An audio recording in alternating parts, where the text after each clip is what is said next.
Alyssa Bustamante. There are some thoughts that should never escape the prison of the mind. Dark impulses that most people experience as fleeting shadows before the light of conscience drives them away. But what happens when those shadows are not fleeting? What happens when a teenager begins to nurture them, to feed them, to plan for them with the methodical precision of someone checking items off a grocery list?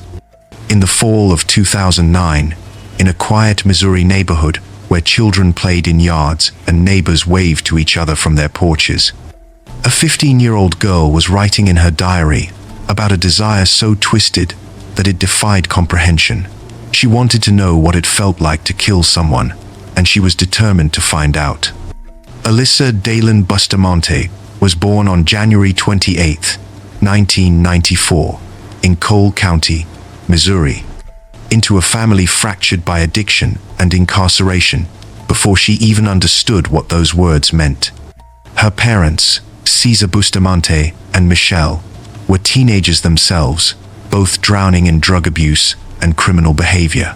Her mother cycled through arrests for theft and drug possession.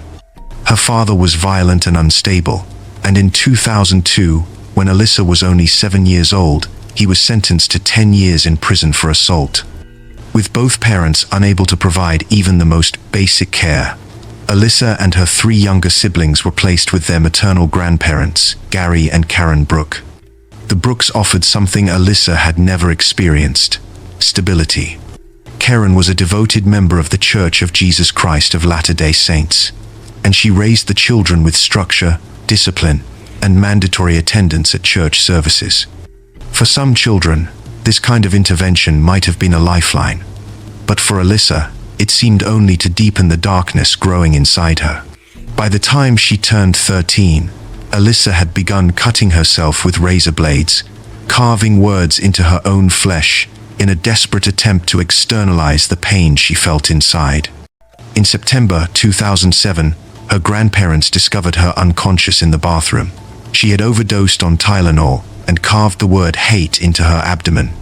She was rushed to the hospital, diagnosed with depression and bipolar disorder, and prescribed Prozac, but the medication did nothing to stop her self-destruction. She attempted suicide multiple times and was eventually hospitalized in a psychiatric facility for 10 days.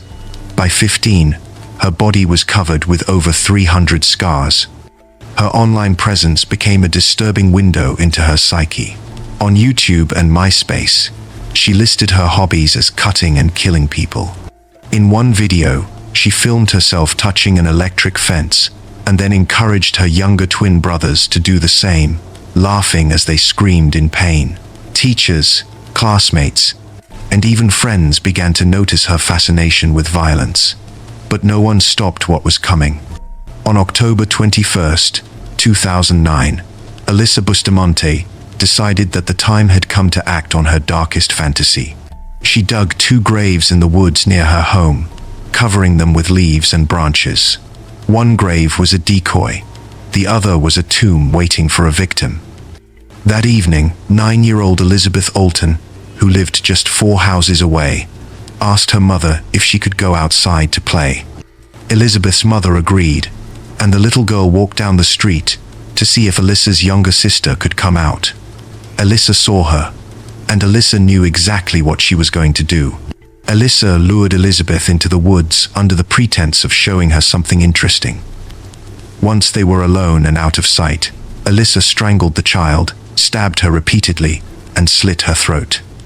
She then dragged Elizabeth's small body to the grave she had prepared and covered it with dirt and leaves. When she returned home, she went to her bedroom and wrote in her diary with chilling detachment. She described the murder in graphic detail and ended her entry with the words, "It was amazing. As soon as you get over the, oh my God, I can't do this feeling, it's pretty enjoyable. I'm kinda nervous and shaky though right now. Kay, I gotta go to church now."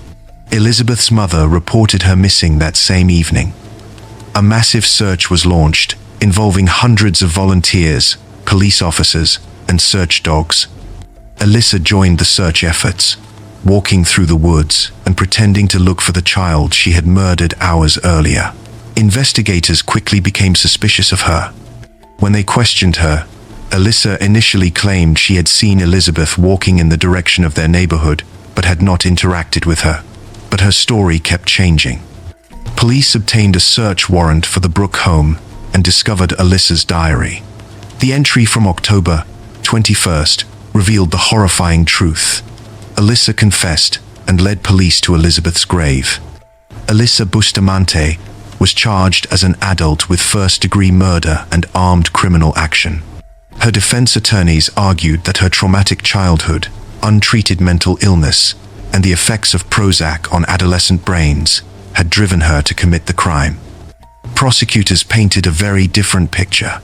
A cold, calculating teenager who had planned the murder for weeks and killed simply because she wanted to know how it felt. In January 2012, just days before her trial was set to begin, Alyssa pleaded guilty to second-degree murder and armed criminal action. On February 6, 2012, she was sentenced to life in prison with the possibility of parole after serving a minimum of 35 years, plus an additional 30 years for armed criminal action. As of Tuesday, August 26, 2025, Alyssa Bustamante is 31 years old and is incarcerated at the Chillicothe Correctional Center in Missouri. She will not be eligible for parole until 2044. Elizabeth Olten's family has vowed to appear at every parole hearing to ensure she remains behind bars. The case of Alyssa Bustamante remains one of the most disturbing examples of teenage violence in modern American history. It forces us to confront an uncomfortable truth, that evil does not always arrive with warning signs or red flags. Sometimes it grows quietly in the mind of a child, nurtured by trauma and mental illness, until it explodes into an act so senseless and cruel that it defies all understanding. And a little girl who simply wanted to play outside one autumn evening became the victim of a teenager's twisted curiosity about what it feels like to take a human life. Erin Caffey. What happens when teenage infatuation transforms into something so dark and twisted that it destroys an entire family? What happens when a young girl who sings hymns in church on Sunday is capable of orchestrating the cold-blooded murder of her own mother and two little brothers by the following week? On the night of March 1st, 2008, in the tiny rural town of Alba, Texas, those questions would be answered in the most horrifying way imaginable. To the outside world, the Caffey family seemed to embody wholesome Christian values and small-town American life. Terry Caffey worked as a home health aide and served as a lay preacher. His wife Penny played piano at Miracle Faith Baptist Church. Their three children, 16-year-old Erin, 13-year-old Matthew, and 8-year-old Tyler, were homeschooled and raised on a Bible-based curriculum. The family lived in a modest cabin set deep in the woods along a one-lane gravel road, and they were well known and loved throughout the community. On Sundays, they performed together at church services. Matthew played harmonica, Tyler played guitar, Penny accompanied on piano, and Erin sang with such passion and devotion that she often moved parishioners to tears. They seemed like the perfect family, bound together by faith, music, and love. But beneath this idyllic surface, something sinister was taking root in the heart of their eldest child. In the fall of 2007, Erin Caffey met an 18-year-old boy named Charlie Wilkinson while working part-time at a Sonic fast food restaurant where she served customers on roller skates. The attraction was immediate and intense. Charlie was a somewhat rough and outdoorsy type who had just returned from boot camp with the Texas National Guard. He came from a broken home and had a reputation for being hot-tempered and easily provoked. Despite this, Erin was smitten. By December, after Erin convinced her parents to let her return to public school, the relationship had become serious. Charlie gave her his grandmother's engagement ring as a promise ring, telling his friends they would marry someday. At first, Terry and Penny were cautiously accepting of the relationship, but as winter turned to spring, red flags began to appear. Erin's grades started slipping. She became distracted and listless, no longer the bubbly, passionate girl they had raised. When they investigated Charlie's MySpace page, they were horrified to discover references to sex and alcohol. The content convinced them that they had to separate their daughter from this boy immediately. On February 27, 2008, just 2 days before the massacre, Terry and Penny sat Erin down and demanded that she break up with Charlie Wilkinson. To their surprise and relief, Erin did not argue. She told them she had been wanting to end the relationship for a while, but did not know how. She promised her parents she would break things off with him. They believed her. They had no idea that their daughter had already been talking about killing them for weeks, casually discussing the idea with friends at school during lunch breaks. They had no idea that she and Charlie had been plotting their deaths for over a month, and they had no idea that in just 48 hours, their family would be torn apart forever. In the early morning hours of March 1st, 2008, just after 3 in the morning, Charlie Wilkinson and his friend, 20-year-old Charles Wade, pulled into the driveway of the Caffey home. Outside in the car, Erin Caffey waited with Wade's girlfriend, Bobby Johnson. Before entering the house, Wilkinson warned Erin that he would have to kill her younger brothers to leave no witnesses. According to investigators, Erin's response was chilling and emotionless. She reportedly said, "I don't care. Just do what you gotta do." Armed with a pistol and samurai swords, the two men entered the quiet home and made their way to Terry and Penny's bedroom. Wilkinson opened fire on the sleeping couple with a .22 caliber pistol. Terry was shot multiple times and watched helplessly as his wife was murdered beside him. When the gun jammed, Wade used a samurai sword on Penny, nearly decapitating her. The attackers then turned their attention to the boys. Matthew, awakened by the commotion, ran to see what was happening and cried out, "Charlie, Charlie, why are you doing this?" before he was shot in the head. 8-year-old Tyler was shot in the face and stabbed with the swords. After stealing valuables and cash from the home, Wilkinson and Wade set the house on fire using cigarette lighters, intending to burn the evidence and leave no survivors. But Terry Caffey, despite being shot 5 times, miraculously regained consciousness and crawled through a window. He dragged himself nearly 500 yards to a neighbor's house and summoned help. When firefighters arrived, the home was engulfed in flames. Inside, they discovered the burned remains of Penny, Matthew, and Tyler. At first, Erin appeared to be a victim, claiming she had been kidnapped, but investigators quickly unraveled the truth. Everyone knew everyone in the small town of Alba, so Wade and Johnson were rounded up almost immediately. While being transported to see her father in the hospital, Erin was informed that she was now a suspect and was placed in handcuffs. She broke down in tears, assuring her grandparents she had nothing to do with the murders. But within 24 hours, all 4 suspects were in custody and talking. Wilkinson told investigators that he had initially suggested running away together, but Erin had insisted on a different plan. According to police interview audio, she told him, "No, I want my mom and dad killed." The legal proceedings that followed were swift. Erin Caffey, Charlie Wilkinson, Charles Wade, and Bobby Johnson were all charged with 3 counts of capital murder. Prosecutors initially sought the death penalty for Wilkinson and Wade, but Terry Caffey, despite everything he had endured, intervened and requested otherwise. His faith taught him forgiveness, and he could not bring himself to seek their execution. Wilkinson and Wade were ultimately sentenced to life in prison without the possibility of parole. Johnson, who had waited in the car and did not use a weapon, received 40 years and will be eligible for parole after serving 20 years. On January 2, 2009, Erin Caffey accepted a plea deal and was sentenced to 2 consecutive life sentences. She will be eligible for parole when she is 59 years old.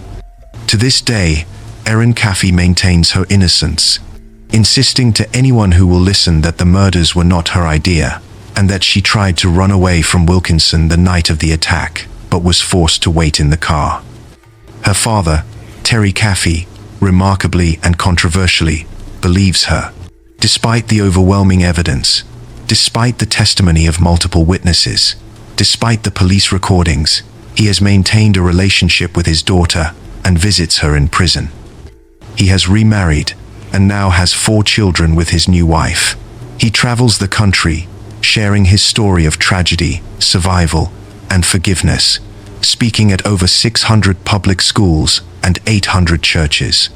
As of 2025, Erin Caffey, now in her early 30s, remains incarcerated at the Mountain View unit in Gatesville, Texas, where she will spend the next several decades behind bars for orchestrating one of the most shocking family annihilations in modern American history. Jennifer Mee, the Hiccup Girl. What happens when a teenager who captured the nation's sympathy transforms into someone capable of orchestrating cold-blooded murder? What happens when the innocent girl who appeared on morning television shows, desperately seeking a cure for her affliction, becomes the mastermind behind a robbery that ends in death? And what happens when fame becomes a drug so intoxicating that when it fades, the person left behind is willing to do anything, even lure a stranger to his execution, just to feel noticed again? In 2007, 15-year-old Jennifer Mee of St. Petersburg, Florida, became an unlikely media sensation.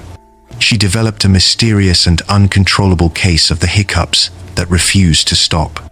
Day after day, week after week, she hiccuped relentlessly, as many as 50 times per minute.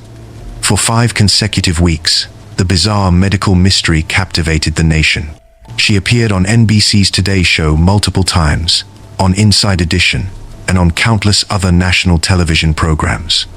Doctors, reporters, and curious viewers across America watched as this young girl struggled with a condition no one seemed able to cure. She tried everything from hypnosis to home remedies, from medications to prayer. Eventually, inexplicably, the hiccups stopped. Jennifer Mee had her 15 minutes of fame, and for a brief moment, she was America's sweetheart, a sympathetic figure battling an affliction beyond her control. But when the cameras turned off and the spotlight moved on, Jennifer was left with something far more dangerous than hiccups. She was left with a taste for attention and a life that suddenly felt empty and invisible. The years following her fame were marked by instability and chaos. In June 2007, just months after her media appearances, Jennifer ran away from home. The incident made the local newspapers a brief flicker of the attention she had grown accustomed to. In January 2010, she was reported missing again. Her life was spiraling, but few people were paying attention anymore. She had become just another troubled teenager in a world that had moved on to the next viral story. She began dating a man named Lamont Newton, and the two moved in together along with another friend, Lauren Ryford. It was in this environment, surrounded by young men with criminal inclinations and a desperate need to feel important again, that Jennifer Mee began to hatch a plan that would end in tragedy and send her to prison for the rest of her life. On the night of October 23, 2010, 22-year-old Shannon Griffin thought he was meeting a girl he had connected with online to buy marijuana. Griffin, a Walmart employee who had recently moved to Florida, had no reason to suspect that the encounter would be anything other than a simple transaction. He met Jennifer Mee, now 19 years old, and followed her trustingly as she led him around to the back of a vacant home in St. Petersburg. What Griffin did not know was that waiting in the darkness were Lauren Ryford and Lamont Newton, armed with a .38 caliber handgun. The plan was simple: lure the victim, rob him, and disappear into the night. But when the robbery began, Shannon Griffin did what any young man might do when confronted by armed strangers. He fought back. In the struggle that followed, he was shot 4 times in the chest. He died at the scene, his body left behind in the shadows of the abandoned house, his pockets emptied of less than $50. Police were able to piece together the crime quickly. Jennifer Mee, Lauren Ryford, and Lamont Newton all lived together, and within hours of the murder, all 3 were in custody. The investigation revealed that Jennifer had been the orchestrator, the one who had made contact with Shannon Griffin online, the one who had lured him to the location, and the one who had set up the entire deadly encounter. She had not pulled the trigger, and investigators could not determine which of the two men had fired the fatal shots, but under Florida's felony murder law, it did not matter. If a person dies during the commission of a felony, everyone involved in that felony is equally guilty of murder, regardless of who actually committed the killing. The case against Jennifer Mee was built on a foundation of her own words. Prosecutors played for the jury a recorded jailhouse phone call between Jennifer and her mother. In the recording, her mother asked her what had happened and why she had been arrested. Jennifer's response was a damning confession. "I didn't kill nobody," she said, her voice tinged with panic and regret. "I set everything up. It all went wrong, Mom. It just went downhill after everything happened, Mom." The recording left little room for doubt. She had admitted to orchestrating the encounter that led to Shannon Griffin's death. Forensic evidence further strengthened the prosecution's case. Experts testified that Jennifer's DNA had been found on the victim's shirt, placing her at the scene and confirming her physical involvement in the crime. Her defense team attempted to paint a picture of a deeply troubled young woman. They argued that Jennifer suffered from schizophrenia and that her infamous hiccups had been a symptom of Tourette's syndrome, evidence of deeper neurological and psychological issues. The judge ordered a psychological evaluation to determine whether she was competent to stand trial.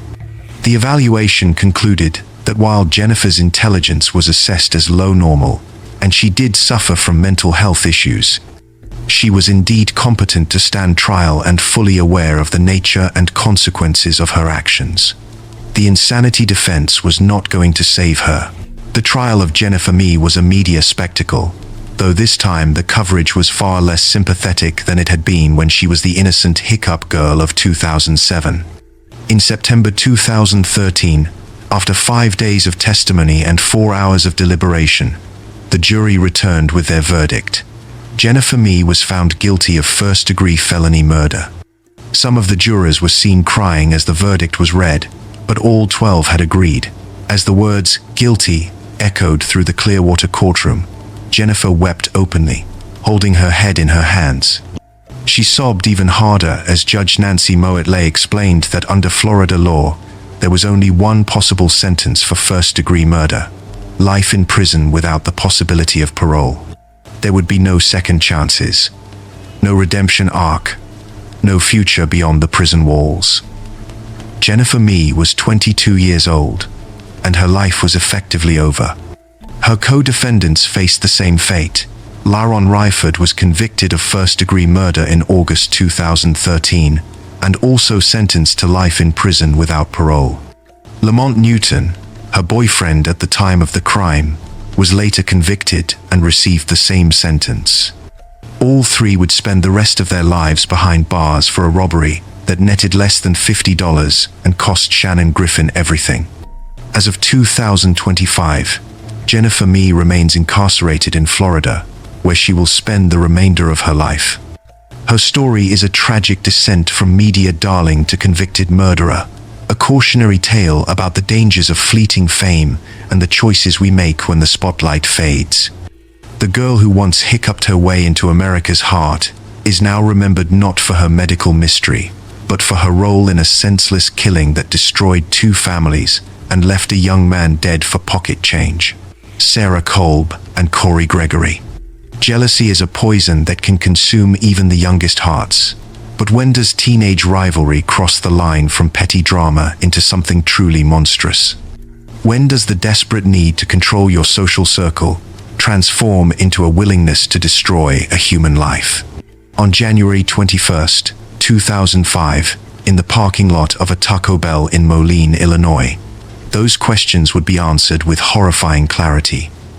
A 16-year-old girl would be beaten and strangled to death, her body burned and dismembered, all because she dared to threaten another girl's fragile sense of dominance over a boy who wasn't even hers to claim. Adrienne Reynolds was a bright, ambitious 16-year-old who had recently moved from Kilgore, Texas, to live with her father and stepmother in East Moline, Illinois. She enrolled at Black Hawk College Outreach Center, an alternative high school, and worked part-time at a nearby Checkers restaurant. She dreamed of earning her GED and joining the Marines, building a life of purpose and independence. She was friendly, outgoing, and eager to make new friends in her new hometown. But in making those friends, she unknowingly walked into the crosshairs of a jealous, possessive teenager who would not tolerate anyone disrupting her carefully controlled world. Sarah Kolb was also 16 years old, a self-proclaimed juggalo with a volatile temper and an obsessive need to control the people around her. She had a boyfriend, Sean McKittrick, but her most important relationship was with 17-year-old Corey Gregory, a fellow juggalo who had transferred to the outreach center from Moline High School. Sarah and Corey were inseparable, bound together by a toxic friendship that gave Sarah the control she craved. Their dynamic worked as long as no one challenged it. But when Adrienne arrived and began forming friendships with the same social circle, Sarah's possessiveness metastasized into something darker. The tension reached a breaking point when Adrienne reportedly asked Corey out on a date. Despite the fact that Sarah had a boyfriend, the idea of Adrienne stealing her friend sent her into a rage that would end in murder. On the afternoon of January 21st, 2005, Sarah extended an invitation that would seal Adrienne's fate. She invited Adrienne to join her, Corey, and Sean for lunch at Taco Bell.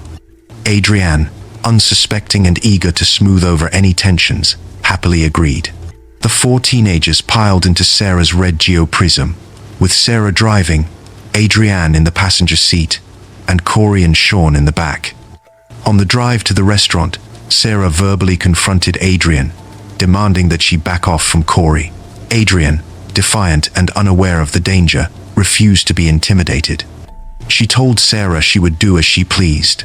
The argument escalated as they pulled into the parking lot. Sean, sensing things were spiraling out of control, told Sarah to stop. She turned on him and told him if he didn't like it, he should leave. He did, walking into the restaurant and leaving Adrienne alone in the car with Sarah and Corey. It was the last decision that could have saved her life. What happened next was swift and brutal. According to investigators, Corey held Adrienne down while Sarah beat her with a wooden handle she kept in the car. Sarah then used her belt to strangle Adrienne, tightening it around her neck until the girl's face turned blue and she stopped breathing.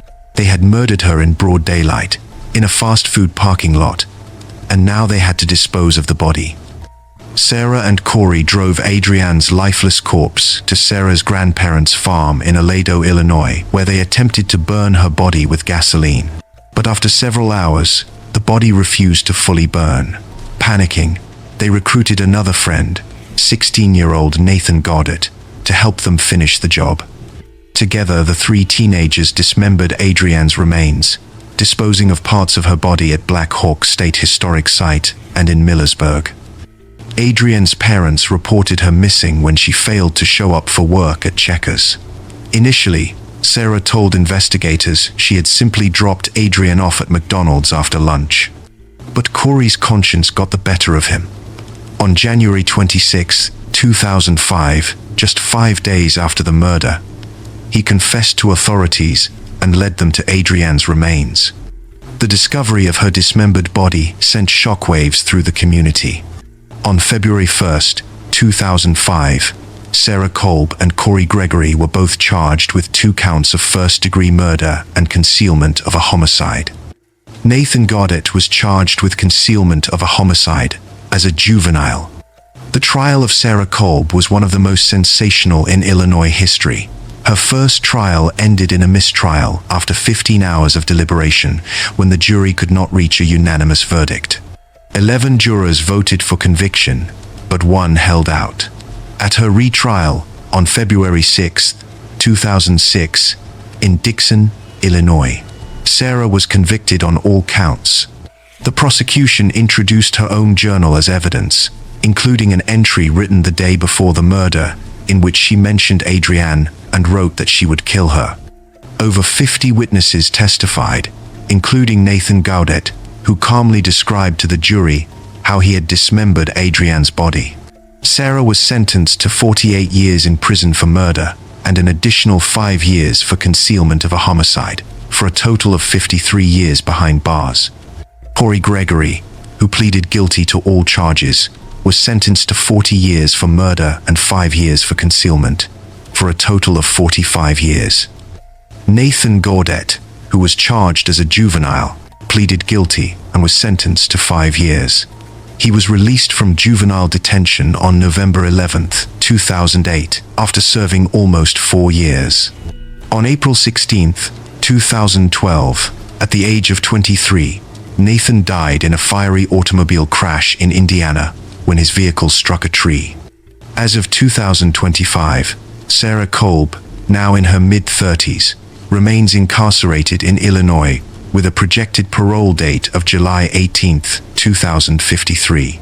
Corey Gregory, now identifying as female and going by the name Harley Quinn, also remains incarcerated with a projected parole date of July 26, 2047.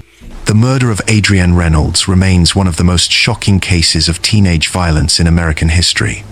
A brutal reminder that sometimes the most dangerous people are not strangers in the dark, but the friends sitting next to you in class. Sarah Marie Johnson. When a teenage daughter's parents are murdered in their own home, the world expects to see a child destroyed by trauma and grief. We expect shock, horror, and the complete collapse of a young person's sense of safety in the world. But what if instead we see composure? What if the daughter sits calmly watching as body bags are carried from her home? What if her friends notice she seems more concerned with nail appointments than mourning? And what if every piece of physical evidence, from bloody clothing to DNA, points not to a mysterious intruder, but directly back at the daughter herself?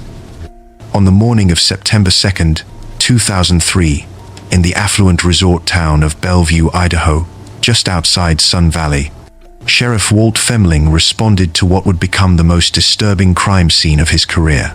Inside a stunning $500,000 home on Glen Aspen Drive, he found 46-year-old Alan Johnson, an executive and part owner of Webb Landscape and Garden Centers, shot twice in the chest as he emerged from his shower. In the master bedroom, 52-year-old Diane Johnson, who worked at the Haley Medical Clinic, had been shot in the head as she lay sleeping in her bed. Blood and hair were splattered on the carpet, ceiling, and walls. Part of a skull cap lay in the hallway. The only other person home at the time was their 16-year-old daughter, Sarah Marie Johnson. She claimed she had been asleep when she heard gunshots, called out to her parents, received no response, and fled to a neighbor's house. It was a story that should have elicited nothing but sympathy for a traumatized child. But from the moment investigators arrived, Sarah's behavior struck them as deeply, disturbingly wrong. Most 16-year-olds who had just discovered their parents murdered would be hiding, unable to face reality. But Sarah sat calmly on a fence, watching as her parents' bodies were removed in body bags. Her friends noticed it too. Her grief didn't seem genuine, and she seemed oddly preoccupied with maintaining her appearance. It was hardly the expected behavior of a girl who had just lost both parents to a brutal double homicide. The investigation quickly revealed a powerful motive lurking beneath the surface of what appeared to be a picture-perfect family. Alan and Diane had been high school sweethearts, together for 20 years, living the American dream with their 2 children. But that summer, Sarah had begun dating Bruno Santos, a 19-year-old undocumented immigrant from Mexico. Her parents were horrified. They saw a much older man with a questionable background pursuing their teenage daughter, and they were determined to end the relationship. The conflict escalated throughout the summer of 2003. Neighbors testified that Sarah had told them she absolutely could not stand her mother. The fights between Sarah and Diane were frequent and intense, sometimes escalating into physical altercations. The breaking point came on Labor Day weekend, when Alan and Diane discovered Sarah had spent the night at Bruno's apartment. Alan threatened to report Bruno to police for statutory rape. He and Diane grounded Sarah from using her car and spoke about pressing criminal charges. The message was clear. The relationship was over. 3 days later, Alan and Diane were dead. While suspicion initially fell on Bruno Santos, the boyfriend Alan had threatened just days before the murders. The physical evidence told a different story. Police had sealed off the street that morning and turned away a garbage truck making its rounds. Inside that truck, investigators found a bloody pink bathrobe, a left-handed leather glove, and a right-handed latex glove. Forensic analysis revealed that all three items contained the DNA of Sarah, Alan, and Diane. The bathrobe belonged to Sarah, and paint chips on it matched the paint on the shirt she was wearing that morning. In Sarah's bedroom, investigators found the matching right-handed leather glove from the pair usually kept in Diane's SUV, along with Sarah's keys, including one to the guest house where the murder weapon was stored. They also found unspent two .64 caliber Magnum shells in her room, one with Diane's tissue matter on it. Sarah's socks were spattered with Diane's blood, despite her claims that she never went near the bodies. The case against Sarah was built on a mountain of physical evidence and her own constantly changing story. She gave at least 5 different accounts of what happened that morning, changing critical details each time about whether she was asleep or awake, whether she was in her room or outside her parents' room, and whether their bedroom door was open or closed.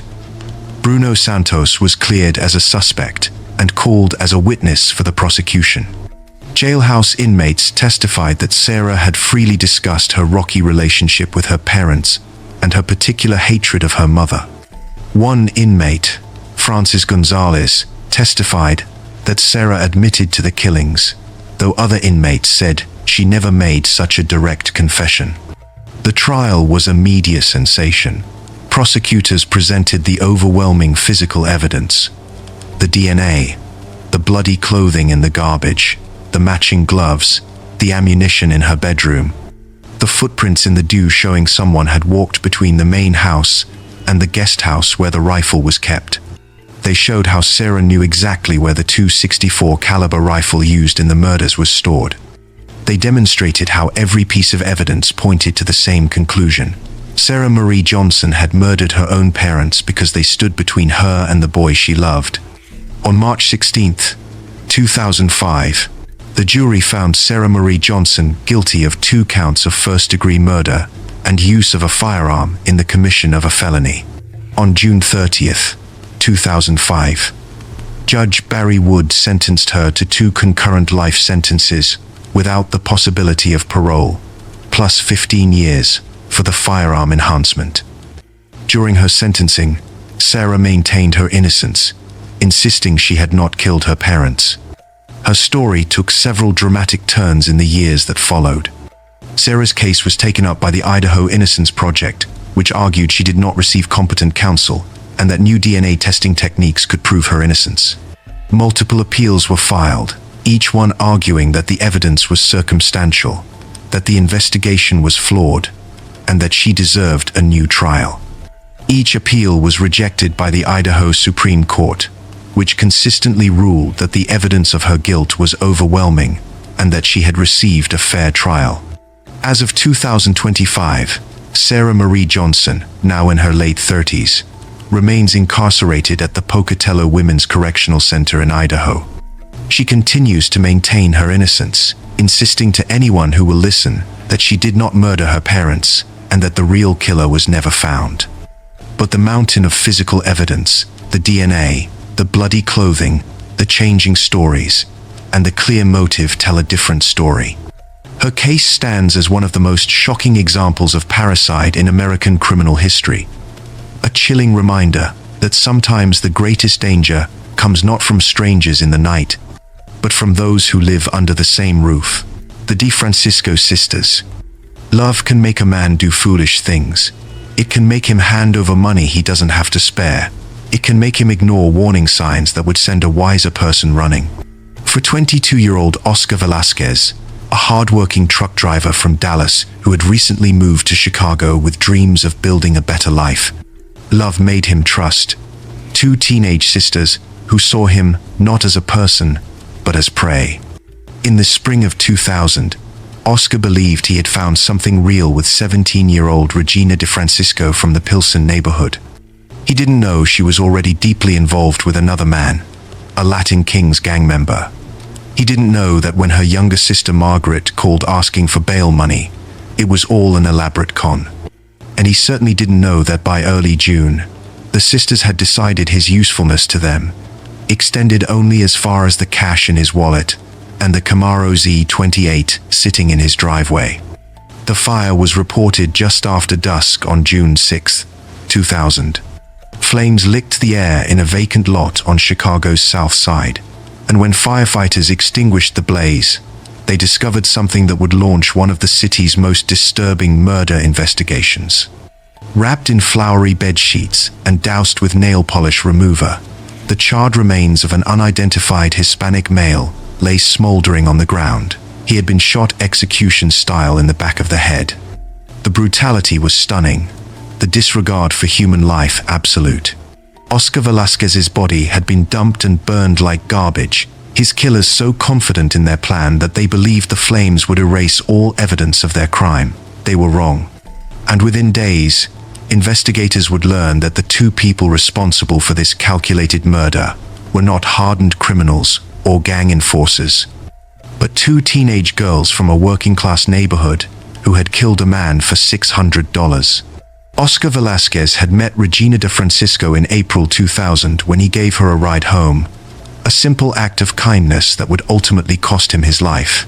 He was immediately smitten. Regina was magnetic and charming, with a personality that drew people in. Oscar had no idea that beneath her charm lay a violent streak and dangerous connections to the Latin King's street gang. He had no idea that Regina was already involved with another man, a gang member named Johnny Rivera. And he had no idea that when Regina's little sister Margaret called him in May asking for money to bail Regina out of jail, it was all an elaborate con. Margaret claimed Regina had been wrongfully arrested and desperately needed $1,000 for bail. Oscar, eager to help the girl he loved, handed over the money without hesitation. What he didn't know was that the bail money wasn't for Regina at all.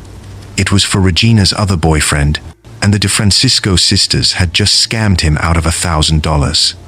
By early June, the sisters had decided they wanted more. According to witness testimony, they hatched a plan to lure Oscar to their home on West 21st Street in the Pilsen neighborhood, with the intention of robbing him of his money and his prized Camaro Z28.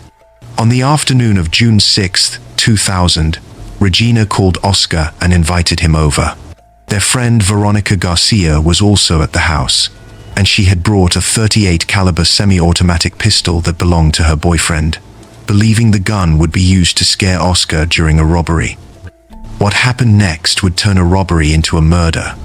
When Oscar arrived, he followed Regina down into the basement, trusting and unsuspecting. Margaret was waiting. According to prosecutors and witness testimony, Margaret shot Oscar in the back of the head, killing him instantly. The sisters then robbed him of $600, wrapped his body in flowery bed sheets that matched the pillowcases in their home, and dragged him outside with the help of Veronica Garcia. They loaded Oscar's body into the trunk of his own Camaro and drove to a vacant lot, where Regina used nail polish remover to set his body on fire, attempting to destroy the evidence. An anonymous caller reported the fire, and when authorities arrived, they discovered Oscar's burned remains. The sisters then attempted to sell Oscar's Camaro but were unsuccessful, so they abandoned the vehicle and set it on fire as well. The investigation moved quickly. Oscar's phone records revealed that Regina de Francisco had been one of the last people to speak with him before his death. When police questioned the sisters, their stories didn't match up, and investigators found the matching pillowcases to the bedsheets Oscar's body had been wrapped in. But before the sisters could be arrested, they vanished. Regina and Margaret de Francisco became fugitives, and authorities believed the Latin King's street gang was helping them evade justice. 4 days after the murder, Margaret and her mother even reported Regina missing, a brazen attempt to throw investigators off their trail. The case went cold for nearly 2 years. In July 2000, U.S.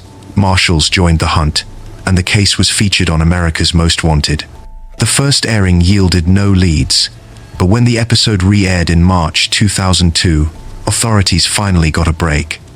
Margaret de Francisco was found hiding at a relative's home in Roscoe, Illinois, and was arrested on March 24, 2002. She had even carved a tattoo from her abdomen in a desperate attempt to avoid being recognized. 7 months later, in October 2002, Regina was tracked down in Dallas, Texas, following a traffic stop for stealing a car. Her fingerprints revealed she was wanted in Illinois for murder, and she was extradited back to Chicago to face charges. The trial of the DeFrancisco sisters in July 2004 was a media sensation. The sisters were tried together before 2 separate juries. Both pleaded not guilty, claiming they had killed Oscar in self-defense, arguing that he had been angry about being tricked out of the $1,000 and had pointed a gun at Regina first. But the prosecution presented a very different picture. Veronica Garcia, who had cut a deal with prosecutors in exchange for a 5-year sentence for concealment of a homicide, testified that the sisters had planned to rob Oscar all along. She described how Margaret had requested the gun, how she heard the gunshot from upstairs, and how the sisters wrapped Oscar's body in sheets and loaded it into his car. Other witnesses, including Jessica Benitez, testified that both sisters had confessed to the murder, and that Margaret had kicked Oscar in the head after shooting him so he could die faster. Maria Constantino testified that she saw the sisters and Garcia loading Oscar's body into the Camaro, and that Regina had confessed to orchestrating the crime. On July 7, 2004, Regina DeFrancisco's jury returned with their verdict. She was found guilty of first-degree murder and sentenced to 35 years in prison. She will not be eligible for parole until 2037. Margaret's first trial ended in a hung jury, but at her retrial, she too was found guilty. Judge James Schreier, a veteran of the criminal courts building, called the DeFrancisco sisters unique. He said he had never from beginning to end come across a stranger murder case, describing it as a rather simple, amateurish plan, but a professional execution. He noted the cold brutality of the crime, saying Oscar's remains had been dumped and set ablaze as if he was something less than a human being. Margaret DeFrancisco was sentenced to 46 years in prison. She will not be eligible for parole until 2050. As of 2025, both Regina and Margaret DeFrancisco remain incarcerated at Logan Correctional Center in Illinois. Regina, now in her early 40s, and Margaret, now in her early 40s as well, will spend decades behind bars for a crime that netted them $600 and cost an innocent man his life. Their case remains one of the most shocking examples of cold-blooded sibling murder in American history.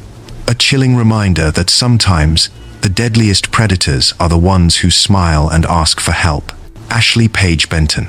There are moments when the line between victim and perpetrator becomes impossibly blurred, when self-defense and murder occupy the same terrible space, and when a single thrust of a blade can transform a teenager's entire future into a legal and moral battleground. In the affluent Montrose neighborhood of Houston, Texas, a place known more for its art galleries and trendy cafes than gang violence, 16-year-old Ashley Paige Benton found herself caught in exactly such a moment. She was a white Anglo student at prestigious Lamar High School who had somehow become entangled with a gang called Crazy Crew. On June 6, 2006, in the fading light of a summer evening at Irvin Chew Park, Ashley would plunge a double-bladed knife 5.5 inches into the chest of 15-year-old Gabriel Granillo, a leader of the notorious MS-13 gang, piercing his heart and killing him almost instantly. What followed was not a simple story of teenage murder, but rather a complex legal saga that would captivate Houston for years and force a jury, a judge, and an entire city to wrestle with an impossible question. Was Ashley Benton a cold-blooded killer or a frightened girl fighting for her life? The fight that erupted at Irvin Chew Park that evening was chaos incarnate. Approximately 30 people were involved in the brawl, a violent collision between members of Crazy Crew and MS-13, also known as Mara Salvatrucha, one of the most feared gangs in America. Witnesses would later tell police that the combatants wielded an arsenal of weapons, including baseball bats, golf clubs, tire irons, and machetes, turning the neighborhood park into a war zone. Gabriel Granillo, known by his nickname Pelon, was there with his brothers and friends when the violence began. Ashley Benton was there too, though she would later insist she was not actually a member of Crazy Crew but merely friends with several of its members. When the dust settled and the sirens faded, Gabriel Granillo lay dying on the ground, a double-bladed knife wound in his chest that had pierced his heart. Ashley Benton was the one who had put it there. The day after the stabbing, police arrested Ashley at her nearby home. During questioning, she gave a statement that would become the centerpiece of both her prosecution and her defense. According to Houston Police Sergeant Mark Newcomb, who testified at her certification hearing, Ashley told officers that Gabriel Granillo had swung a baseball bat at her during the fight. She said he swung it at her twice. Fearing for her life, she stabbed him in the chest with the knife she was carrying. She acknowledged the stabbing but framed it as an act of self-defense, a split-second decision made in the midst of a terrifying and violent confrontation. Prosecutors, however, would paint a very different picture. They argued that Gabriel Granillo was not attacking Ashley when she stabbed him, but rather running away from the fight, his back turned, when she thrust the blade into his chest. The question of whether Gabriel was swinging a bat at Ashley or fleeing the scene would become the central point of contention in a trial that would end in frustration and deadlock. Ashley Paige Benton was originally charged in the juvenile justice system, where she could have faced up to 40 years in prison if convicted. But prosecutors petitioned to have her tried as an adult, and Texas State District Judge Pat Shelton granted their request, transferring Ashley from the Harris County Juvenile Detention Center to an adult jail. 1 week later, Judge Devin Anderson set her bail at $40,000 and allowed her to post bond under the condition that she remain under constant house arrest with an electronic monitoring device. She walked out of jail on August 15, 2006, and returned to her life under strict supervision while awaiting trial. If convicted of murder as an adult, Ashley faced a sentence ranging from probation to 5 years to life in prison. Her trial in 2007 was a media sensation. Houston was fascinated and shocked by the case. The idea that a white Anglo teenage girl from an affluent neighborhood could be involved in gang violence seemed to shatter assumptions about who commits violent crimes and where gang activity happens. Skip Hollandsworth of Texas Monthly would later refer to Ashley as Houston's most famous teenage killer, and the Houston Press wrote that the trial fascinated Houston. Ashley's defense team was formidable, consisting of prominent attorneys Kent Schaffer, Brian Weiss, and Rick DeToto, all known for their skill in high-profile criminal cases. Prosecutors, led by Assistant Harris County District Attorney Mia Magnus, were equally determined to secure a conviction. The evidence presented at trial told two competing stories. Prosecutors introduced the double-bladed knife that Ashley had plunged into Gabriel's chest, along with photos, maps, and diagrams of the crime scene. They also played the audio statement Ashley had made to police the day after the stabbing, pointing to inconsistencies and lies she had told officers. Magnus grilled Ashley on the stand for more than an hour, asking her why she had lied about several facts in the case, and pressing her on how she had landed what Magnus called the lucky shot that killed Gabriel. Ashley seemed close to breaking down in tears multiple times. The defense, meanwhile, presented a baseball bat with Gabriel's blood on it, which they argued proved he had been wielding the weapon during the fight. They portrayed Ashley as a scared girl caught up in a situation beyond her control, who had acted in self-defense when a MS-13 gang member swung a bat at her. After 3 days of deliberation, the jury was hopelessly deadlocked. State District Judge Devin Anderson declared a mistrial, citing a hung jury. Ashley cried as the verdict was announced.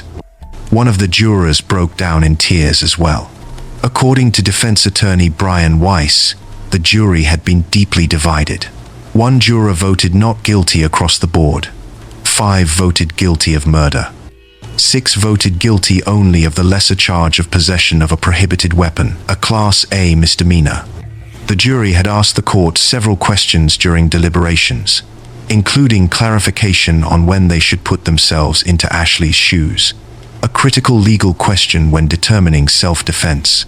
Prosecutors offered Ashley a plea deal calling for a murder conviction with no prison time and 10 years of deferred adjudication probation, but her lawyers rejected it. Devon Anderson ordered a retrial with jury selection scheduled for June 4, 2008. But the retrial never happened. 6 months after the mistrial, prosecutors and Ashley's defense team reached a new plea bargain. Ashley pleaded guilty to aggravated assault and was sentenced to 5 years of deferred adjudication probation. The terms required her to complete 300 hours of community service, obtain a high school diploma or GED certificate, and stay out of trouble. If she violated the terms, she would be convicted of aggravated assault and face up to 20 years in prison. Ashley fulfilled every requirement. She completed her community service, stayed under probation for 2 years, and even raised $4,000 to pay for Gabriel Granillo's funeral. Cyntoia Brown. The road to tragedy is rarely paved with a single choice. More often, it is built brick by brick, from circumstances beyond a child's control, from the violence inflicted upon them, from the desperate survival instincts that kick in when the world has offered nothing but cruelty. 16-year-old Cyntoia Brown's life had been constructed from such bricks long before the night of August 6, 2004, when she pulled a .40 caliber handgun from her purse and shot 43-year-old Johnny Michael Allen in the back of the head as he lay naked in his bed. Born to a teenage mother who drank heavily throughout her pregnancy, adopted into a home she would eventually flee, beaten, and sexually assaulted by a pimp who forced her into prostitution, Cyntoia had survived more trauma by age 16 than most people experience in a lifetime. The question that would divide a nation for 15 years was whether the gunshot that killed Johnny Allen was murder or the desperate act of a trafficked child trying to survive one more night. Johnny Allen's body was discovered face down in his Mossdale Drive home in Nashville, Tennessee, on the morning of August 7, 2004. He had been shot once in the back of the head, the bullet entering his skull and exiting through his forehead between his eyes. Death would have been instantaneous. Allen was a 43-year-old real estate agent, a youth pastor at Lakewood Baptist Church, and a Sunday school teacher who had started a homeless ministry. To his friends and family, he was a good Samaritan, a man who helped those less fortunate. But prosecutors would argue that Allen had picked up 16-year-old Cyntoia Brown at a Sonic drive-in on Murfreesboro Road the night before, soliciting her for sex and bringing her back to his home. Cyntoia Brown's version of events was consistent from the moment of her arrest.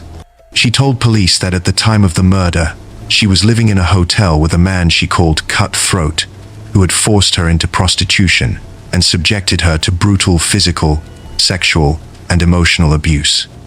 On the night of August 6th, Cutthroat had ordered her to go out and make money.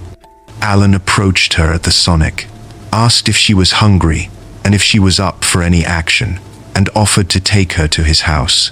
Brown agreed to have sex with him for $150. But when they arrived at his home, she said Allen showed her his collection of guns and became violent. Terrified that he was going to kill her, she shot him in self-defense, took his wallet and guns, and fled in his truck. She was arrested hours later, still a child, still a victim of sex trafficking, but now charged with first-degree murder and aggravated robbery. Prosecutors painted an entirely different picture. They argued that Allen had not been threatening Cyntoia at all, but rather trying to help her. His friends and family insisted he was a good man who saw a troubled girl and wanted to offer assistance, not exploitation. Prosecutors pointed to the forensic evidence, which showed that Allen had been shot while lying in bed, his hands underneath his body, and partially interlocked in a position indicative of sleep. They argued that Cyntoia had not acted in self-defense, but had coldly and methodically murdered a sleeping man to rob him. During her videotaped confession, Cyntoia admitted to lying about her age and made statements that prosecutors seized upon as evidence of premeditation. Some witnesses would later claim that Cyntoia had told them she killed Allen as a thrill, just to see how it felt to kill somebody. Prosecutors called her manipulative, calculating, and dangerous, a professional criminal who had used up all her chances in the juvenile justice system. Despite being only 16 years old at the time of the crime, Cyntoia Brown was tried as an adult. The trial in 2006 was emotionally charged and deeply divisive. The defense presented evidence of her horrific childhood, her exposure to drugs and alcohol in the womb due to her biological mother's substance abuse during pregnancy, her adoptive family's inability to provide the stability she needed, and the years of rape and assault she had endured before meeting Alan. Mental health experts testified that she suffered from fetal alcohol syndrome and had diminished capacity to understand her actions. But the prosecution's argument was simple and devastating. Regardless of her tragic past, Cyntoia Brown had murdered a sleeping man in cold blood to steal from him. The jury agreed. She was convicted of first-degree murder and aggravated robbery, and sentenced to life in prison. Under Tennessee law, she would not be eligible for parole until she had served 51 years, meaning she would be 67 years old before she could even be considered for release. Her story might have ended there, buried in the Tennessee prison system, forgotten by all but her family and advocates. But in 2011, a PBS documentary titled Me Facing Life, Cyntoia's Story, brought national attention to her case, detailing the horrific abuse she had suffered and questioning whether a 16-year-old sex trafficking victim should spend her entire life in prison for what she claimed was self-defense. Then, in November 2017, her case exploded into the national consciousness when celebrities including Rihanna, Kim Kardashian West, LeBron James, Snoop Dogg, and T.I. shared her story on social media, sparking the hashtag #FreeCyntoiaBrown and generating millions of posts demanding justice. The outcry was deafening. Advocates argued that Tennessee's own laws had changed since her conviction, that children under 18 could no longer be charged with prostitution and would instead be treated as victims of sex trafficking. They pointed out that the United States Supreme Court had ruled mandatory life without parole sentences for juveniles unconstitutional. They demanded that Tennessee Governor Bill Haslam grant her clemency. On January 7, 2019, after careful consideration of what he called a tragic and complex case, Governor Haslam commuted Brown's sentence to 15 years, making her immediately eligible for release. He stated that imposing a life sentence on a juvenile that would require her to serve at least 51 years before even being eligible for parole consideration was too harsh. On August 7, 2019, after serving 15 years behind bars, Cyntoia Brown walked out of the Tennessee prison for women, a free woman. She was 31 years old. Johnny Allen's family was devastated and furious, writing on social media that their hearts were broken and that the activist mob had prevailed against justice. They insisted Johnny had been trying to help Cyntoia, that he had been a good man murdered in his sleep by a calculating killer who had manipulated the system with lies. As of 2025, Cyntoia Brown Long, now married and living under her new name, has become an author and speaker advocating for criminal justice reform and the protection of trafficking victims. She remains on parole supervision, required to maintain employment, participate in counseling, and perform community service. Rachel Schoaf and Sheila Eddy. Friendship should be a sanctuary, a bond built on trust, loyalty, and shared secrets. But what happens when that trust becomes twisted into something unrecognizable? What happens when the very people who promise to stand by your side are the ones who orchestrate your destruction? In the quiet suburbs of Morgantown, West Virginia, 3 teenage girls appeared inseparable, their lives intertwined through years of sleepovers, inside jokes, and teenage dreams. But beneath the surface of selfies and social media posts, 2 of those friends were harboring a secret so sinister that it would shatter a family, shock a nation, and forever change how we understand the capacity for evil that can exist in the hearts of the young. Skylar Neese was born on February 10, 1996, and by the time she reached 16, she seemed to have her life figured out. She was a bright, ambitious student with a 4.0 grade point average, a part-time job at Wendy's, and an infectious personality that lit up every room she entered.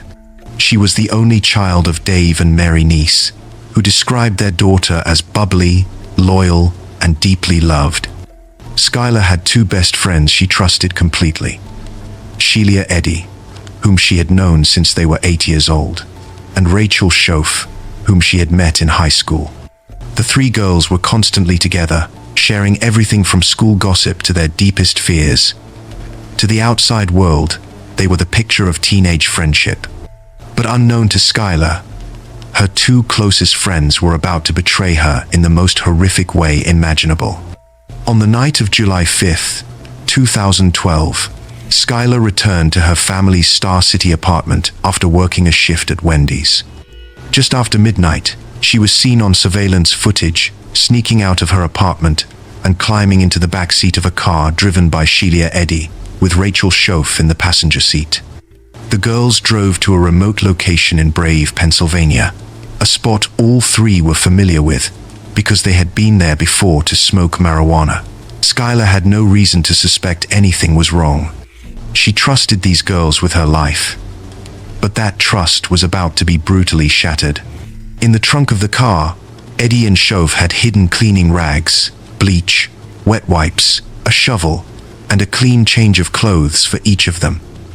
They had also brought knives, which they wrapped in towels and tucked under their arms. As the three girls got out of the car and began socializing, Schoaf and Eddy claimed they had forgotten to bring a lighter. When Skylar turned her back to walk toward the car to retrieve one, the two girls counted to 3, and on 3, they attacked Skylar and stabbed her to death. Skylar tried to run, but Schoaf tackled her and continued stabbing her, with Eddy following close behind. At one point during the vicious assault, Skylar managed to grab Rachel's knife and stabbed her above the ankle in a desperate act of self-defense. Schoaf later claimed that she stopped attacking after being injured, but that Eddy continued to stab Skylar until there was complete silence and her neck stopped making sounds. Authorities later determined that Skylar had been stabbed over 50 times. After confirming she was dead, the teens attempted to bury the body but couldn't because the ground was too hard and rocky, so they covered it with branches, dirt, and leaves. They then changed out of their blood-soaked clothing, wiped themselves and the car down with wet wipes, and drove away, leaving their friend's body abandoned in the Pennsylvania woods. For the next 6 months, Rachel Schoaf and Sheila Eddy played the role of grieving, worried friends to perfection. They posted missing person flyers and even went to the Neese family home to offer comfort. Eddy posted regularly on Twitter about her thoughts and her friendship with Schoaf as authorities searched for her missing friend. Skylar was initially classified as a runaway, and law enforcement did not immediately suspect foul play. But as the investigation progressed, surveillance footage and cell phone records revealed that the two girls had lied in their original statements to police. Investigators knew they were hiding something, but they had no idea what or why. The truth finally came to light in a way no one expected. On December 28, 2012, Rachel Schoaf suffered a nervous breakdown and was committed to a local psychiatric hospital. Cut off from any contact with Sheila Eddy, the weight of what she had done became unbearable. After being discharged on January 3, 2013, Schoaf confessed to her attorney and police that she and Eddy had stabbed Skylar to death. She led investigators to Skylar's remains, and the horrifying truth was finally revealed. When investigators asked Rachel why they killed Skylar, her chilling answer was simply, "We just didn't like her." But years later, during her parole hearings, Schoaf would reveal the real motive. She and Eddy were in a secret romantic relationship and were afraid that Skylar was going to tell people about it. Rachel Schoaf pleaded guilty to second-degree murder on May 1, 2013, and was sentenced to 30 years in prison with eligibility for parole after 10 years. Sheila Eddy pleaded guilty to first-degree murder on January 24, 2014, and was sentenced to life in prison with eligibility for parole after 15 years. During her sentencing, Eddie sobbed in the courtroom, but her behavior at earlier court appearances had been anything but remorseful. Today, both Rachel Schoaf, now 29 years old, and Shelia Eddy, also 29, remain incarcerated at the Lakin Correctional Center in West Virginia. Schoaf has been denied parole twice, in 2023 and 2024, and waived her hearing in 2025. She will be eligible for another hearing in 2026. Eddie's first parole hearing is scheduled for 2028. The case sparked outrage and national debate, and led to new West Virginia legislation that made changes to the Amber Alert system. The murder of Skylar Neese remains one of the most chilling examples of teenage betrayal in modern American history. It is a stark reminder that evil does not always announce itself with warning signs or red flags. Sometimes it hides behind the mask of friendship, waiting for the perfect moment to strike. Dave and Mary Neese lost their only daughter to two girls they had welcomed into their home and treated like family. The question that haunts them, and all of us, is one that may never be fully answered. How could two young girls, with their whole lives ahead of them, make the cold, calculated decision to brutally murder their best friend? And perhaps even more disturbing, how could they live with that secret, looking Skylar's parents in the eye, for 6 long months before the weight of their sin finally became too much to bear? Courtney Schulhoff. The bond between a parent and child is supposed to be sacred, an unbreakable thread woven from years of shared memories, sacrifice, and unconditional love. But what happens when that thread becomes frayed by resentment? When a teenage girl views her own father not as a protector, but as an obstacle standing between her and the life she believes she deserves? What happens when young love becomes so twisted, so all-consuming, that a 16-year-old girl convinces herself that murder is the only solution to her problems? A seemingly ordinary teenage girl was about to cross a line so horrifying that it would shock a community and raise disturbing questions about the darkness that can lurk beneath the surface of adolescent rebellion. Courtney Christine Schulhoff was born on December 27, 1987, in Washington, D.C., but by her teenage years, she was living in Florida with her father, Stephen Schulhoff. The divorce of her parents had fractured the family, and Courtney, in an unusual arrangement for a teenage girl, had chosen to live with her father rather than her mother. Details of her early childhood remain largely unknown, shrouded in the privacy that the family maintained before tragedy struck. What is known is that by the time she reached 15, Courtney was struggling. She attended Lyman High School, but was not thriving.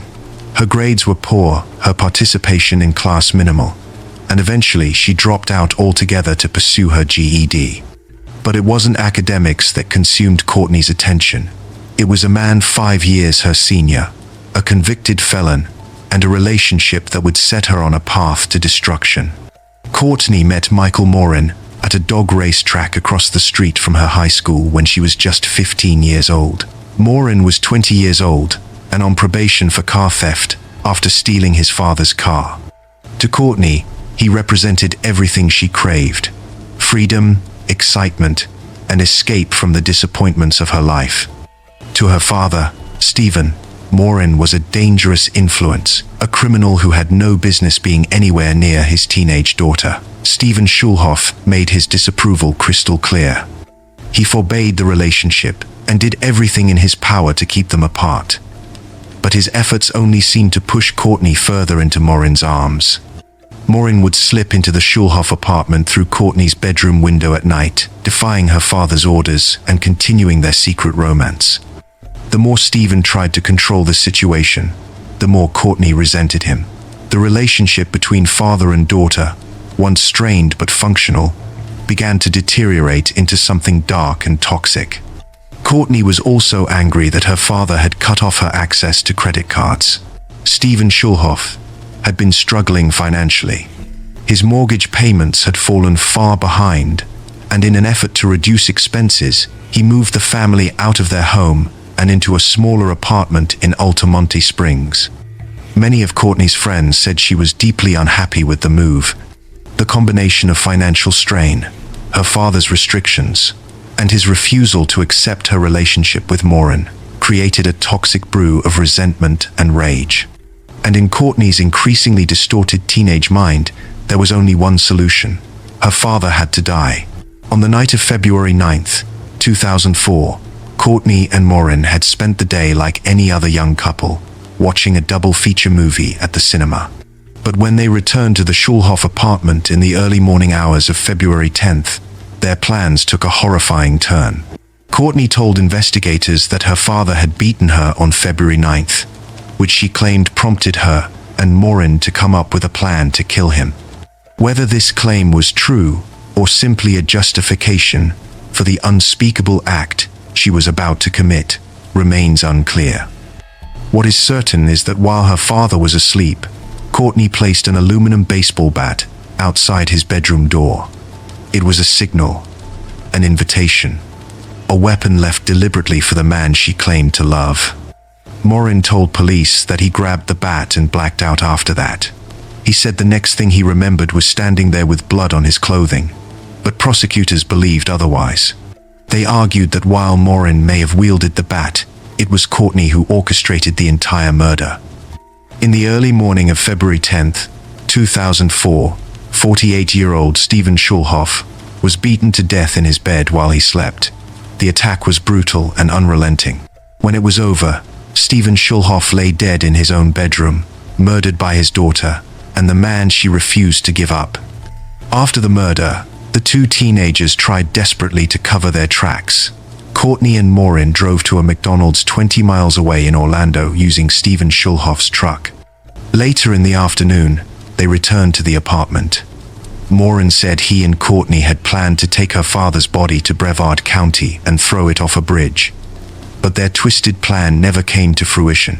On February 11th, Stephen Schulhoff's girlfriend, Elaine Book, came to the apartment to check on him. When she saw Courtney and Morin flee from the apartment, she immediately called 911. The two teenagers were apprehended shortly after, and the horrific truth was revealed. In the initial aftermath of their arrests, both Courtney and Morin tried to shift blame. Courtney told investigators that she had left to walk her father's dog and returned 20 minutes later to find Morin with blood on his clothes and face, with a baseball bat on the ground near the front door. She claimed Morin told her he had taken care of the problem and threatened to kill her too if she told anyone. But investigators didn't believe her story. The evidence painted a very different picture. Courtney Schulhoff was the first of the defendants to stand trial. Her trial began on September 26, 2006. Prosecutors alleged that although Michael Morin had committed the murder, Schulhoff had orchestrated it. She did not testify in her own defense. The next day, she was found guilty of first-degree murder. Because she was only 16 when the murder was committed, she was ineligible for the death penalty. On September 27, 2006, she was sentenced to life without parole. But what happened next shocked everyone in the courtroom. After the judge handed down the sentence, Courtney Schulhoff spoke out in open court, stating, "Your Honor, I would like to openly admit in court that Michael Morin is not the person who killed my father. I was. So, I accept full responsibility, and I accept the verdict." Michael Morin's murder trial began on April 16, 2007. Unlike his former girlfriend, he was facing a death sentence if convicted. Courtney took the witness stand and claimed that she, alone, killed her father. Jurors did not believe her. They saw through her belated attempt to save the man she had drawn into her murderous plan. Morin was also convicted and sentenced to life in prison. In 2017, Schulhoff was given a reduced sentence of 40 years, following a United States Supreme Court ruling that deemed sentencing juvenile offenders to life without parole as cruel and unusual punishment. As of Tuesday, 2025, Courtney Schulhoff is 37 years old and remains incarcerated in Florida. She is scheduled for release in 2039. The case of Courtney Schulhoff remains a chilling reminder of how teenage rebellion toxic relationships, and unchecked resentment can spiral into unthinkable violence. A father who tried to protect his daughter paid the ultimate price, and a teenage girl who believed love was worth killing for now faces decades behind bars, living with the irreversible consequences of a decision made in the darkness of youth.